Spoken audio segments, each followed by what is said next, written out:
Assalamualaikum warahmatullahi wabarakatuh. Pada kesempatan ini saya akan membahas tentang pos ujian madrasah, kemudian kisi-kisi ujian madrasah, dan yang paling penting adalah membuat naskah soal berdasarkan kisi-kisi ujian madrasah yang diterbitkan oleh Kementerian Agama tahun 2022. Tapi sebelum itu saya ingin membahas konsepnya dulu, bahwa pada tanggal 24 Januari kemarin Kementerian Agama merilis prosedur operasional standar penyelenggaraan ujian madrasah tahun pelajaran 2021-2022 melalui surat nomor 184 DT 1.1 PP 0001/2022. Jadi dari sekian banyaknya informasi yang ada di pos ujian madrasah ini, yang menarik menurut saya adalah yang di bab 4 itu di halaman 12. Ini dia. Di bab 4 ini dia dijelaskan bentuk ujian, materi ujian, dan kisi-kisi Nah, ini poin yang menariknya di sini, di kisi-kisi bahwa kisi-kisi disusun oleh guru mata pelajaran dan ditetapkan oleh madrasah penyelenggara dalam bentuk SK kepala madrasah. Nah, yang di poin kedua ini yang membedakan dengan sebelum-sebelumnya, bahwa kisi-kisi mata pelajaran Al-Quran Hadis, Akidah Akhlak, Fikih, SKI, dan Bahasa Arab disusun oleh Kementerian Agama RI. Nah, ini yang penting nih, artinya kisi-kisinya sudah ada gitu dari Kemenak untuk mata pelajaran agama dan bahasa Arab. Nah, ini dia melalui surat nomor B350 ini tertanggal 14 Februari 2022 sebagai turunan dari pos ujian madrasah tadi. Kementerian Agama merilis tentang kisi-kisi ujian madrasah. Nah, untuk yang ditentukan tadi itu yang mata pelajaran PAI dan bahasa Arab, maka di sini isinya itu ya seputar kisi-kisi mata pelajaran Al-Quran Hadis, kemudian ada akidah, ada fikih, ada bahasa Arab, di sini ada semuanya di kisi-kisi. Nah, jadi ini kemudian menjadi landasan bagi guru dalam menyusun naskah soal. Nah, ini mulai dari MI sampai MTS kisi-kisinya. Yang mata pelajaran PAI dan bahasa Arab sudah disusun oleh Kementerian Agama, tinggal guru mengembangkan bentuk soalnya sesuai dengan kisi-kisi tersebut. Nah, dalam hal ini karena saya mengampu pelajaran fikih, maka saya akan fokus ke mata pelajaran fikih. Nah, ini dia. Ini kisi-kisi ujian madrasah tahun pelajaran 2021-2022, kurikulum 2013 sesuai KMA 183 2019. Jadi bukunya pun artinya harus buku yang sesuai dengan KMA 183 2019. Ini dia kisi-kisinya. Kemudian setelah itu kita akan saya akan membahas atau memberikan satu gambaran bagaimana cara menyusun soal, bentuk soalnya seperti apa dari kisi-kisi yang ada ini. Baik, langsung aja kita ke kisi-kisi yang disusun oleh Kemenak atau yang dikehendaki Kemenak seperti ini. Kolomnya ada 3, ada 4 dari nomor, kompetensi dasar, materi esensial, dan indikator soal. Tetapi biasanya guru mengembangkan bentuk kisi-kisinya itu lebih detail, sehingga kalau saya biasanya nyusunnya seperti ini. Kolomnya saya tambah mulai dari nomor, kompetensi dasar, IPK, materi, kelas atau semester, indikator soal, level kognitif, nomor, sampai kunci jawabannya. Sehingga dengan menyusun kisi-kisi yang lebih komplit seperti ini, guru nanti akan mudah dalam menyusun naskah soal sekaligus menyusun kartu soalnya gitu, karena item-itemnya itu sudah ada di dalam kisi-kisi ini, jadi tinggal copy paste saja gitu. Baik, kita bahas kisi-kisi yang pertama. Kita lihat dulu di kisi-kisi ujian yang disusun oleh Kemenak. Ini kompetensi dasarnya 3.1, memahami ketentuan khitan dengan materi esensial, urgensi, pelaksanaan khitan. Indikator ujian yaitu menjelaskan urgensi pelaksanaan khitan. Nah, ini penting untuk kita perhatikan bahwa indikator ujiannya itu adalah diawali dengan kata-kata menjelaskan.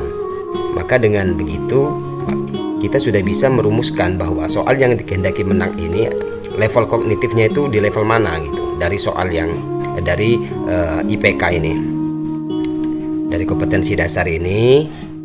Soal yang dikehendaki Kemenak itu kata kuncinya menjelaskan. Kalau kita lihat di KKU menjelaskan itu C2 ya, level kognitif itu. Kalau C1, C2 kan masuk ke level kognitif level 1 atau LOTS.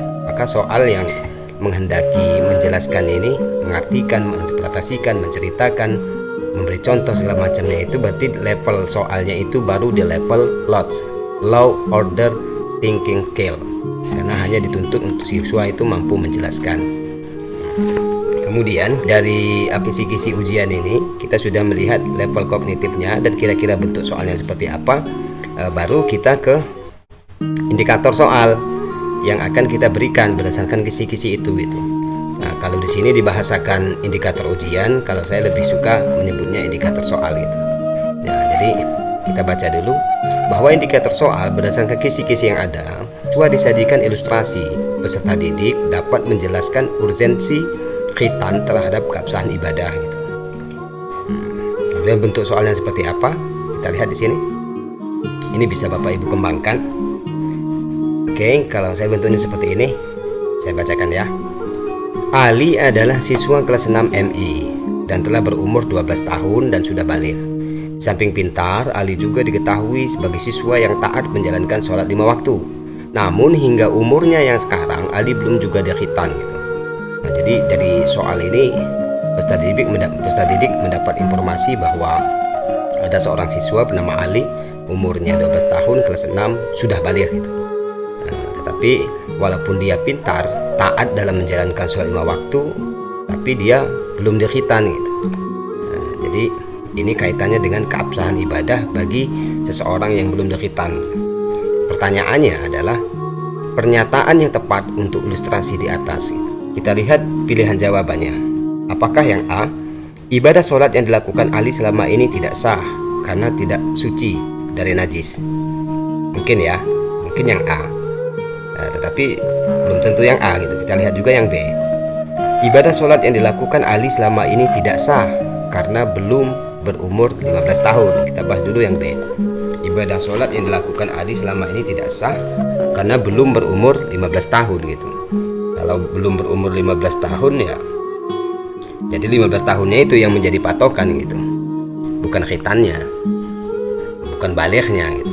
Ya bagaimana kalau siswa itu baligh sebelum umur 15 tahun? Maka apakah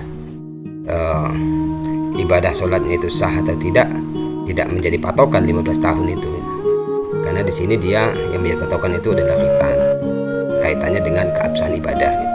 Yang C, ibadah sholat dilakukan Ali selama ini tetap sah karena khitan tidak berpengaruh pada sholat. Wah, ini lebih parah ini. Sholat karena khitan tidak berpengaruh pada sholat gitu. Jadi dalam pembelajaran itu kita jelaskan sama anak-anak bahwa kalau belum dikhitan maka ibadah sholatnya itu tidak sah gitu. Yang C ini sangat bertentangan sekali, sehingga tidak mungkin. Kemudian yang D, ibadah sholat yang dilakukan Ali selama ini tetap sah karena sudah memenuhi syarat sah sholat gitu.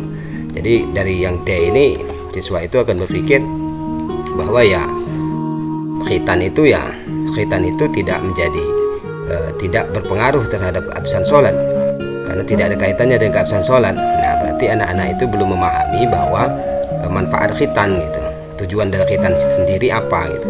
Kalau dia menjawab yang D, karena tujuan khitan sendiri adalah untuk membersihkan diri dari najis yang menempel di kuluf gitu ya. Maka memang betul jawaban yang tepat itu adalah yang A gitu. Ibadah sholat dilakukan Ali selama ini tidak sah karena tidak suci dari najis gitu. Nah, jadi dari sini anak-anak itu akan mampu dari soal ini dia paling tidak mampu menjelaskan bagaimana pentingnya khitan itu terhadap keabsahan ibadah. Yaitu kalau dia belum khitan maka sholatnya tidak sah gitu. Kenapa? Karena tidak suci dari najis gitu. Tujuan khitan sendiri adalah untuk mensucikan diri kita dari najis yang menempel di kuluf kalau anak-anak itu belum khitan. Maka di sini jawaban yang A untuk nomor 1. Oke, ini adalah contoh soal yang pertama. Oke, untuk soal yang kedua nanti saya di part 2 ya, di video yang kedua supaya dia tidak terlalu panjang. Yang penting Bapak Ibu sudah memahami konsep penyusunan soalnya nanti seperti ini gitu. untuk video kedua nanti saya berikan di video berikutnya. Terima kasih, semoga bermanfaat. Jika ada saran dan masukan silahkan kita diskusi di kolom komentar. Oke.